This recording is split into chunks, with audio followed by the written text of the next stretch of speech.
क्या आप जानते हैं कि भारतीय संसद में कितने प्रतिशत जेनजी हैं?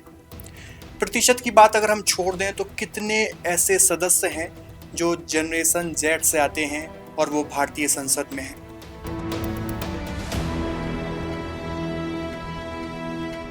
जेनजी यानी वो लोग जो 1997 से 2012 के बीच जन्मे हों।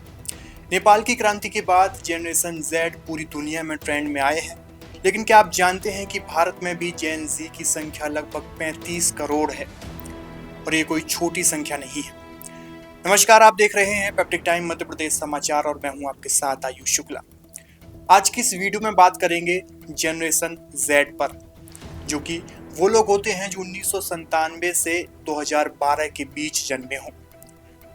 भारत में जेन जी की संख्या लगभग 35 करोड़ है। क्या आप जानते हैं कि भारतीय संसद में कितने प्रतिशत जेन जी हैं? प्रतिशत की बात अगर हम छोड़ दें तो कितने ऐसे सदस्य हैं जो जनरेशन जेड से आते हैं और वो भारतीय संसद में हैं? अगर हम बात करें भारत की, तो भारत एक युवा देश है और उसमें काफ़ी ज़्यादा संख्या युवाओं की है और उनमें से भी जनरेशन जेड की संख्या सबसे ज़्यादा है कि हमने जैसे पहले बात करी, यानी 35 करोड़ संख्या जनरेशन जेड की है और इनमें से केवल 5 ऐसे सदस्य हैं जो भारतीय संसद का हिस्सा हैं। भारत की संसद में केवल 5 ऐसे सदस्य हैं जो जनरेशन जेड के हैं।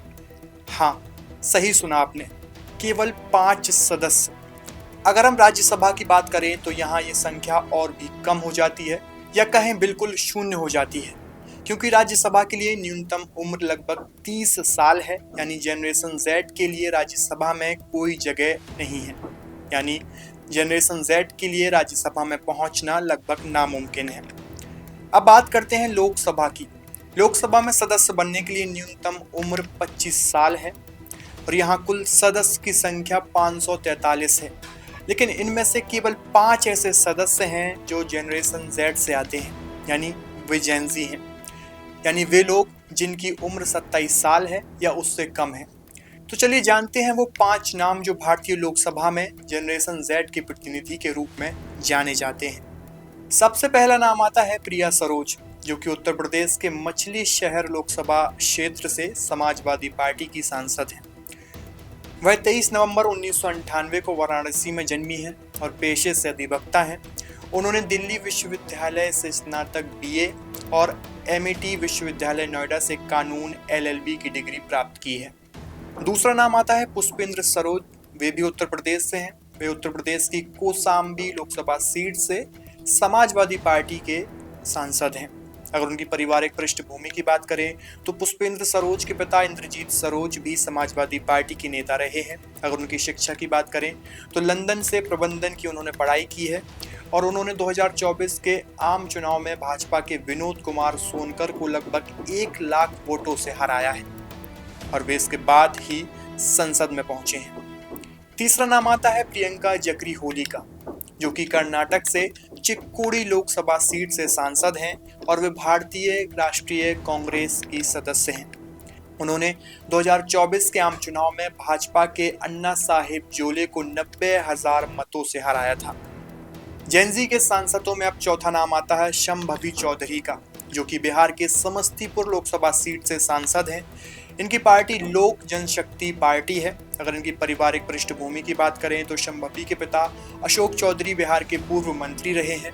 उनकी शिक्षा की बात करें तो शंभवी ने दिल्ली स्कूल ऑफ इकोनॉमिक्स से समाजशास्त्र में स्नातकोत्तर की डिग्री प्राप्त की है।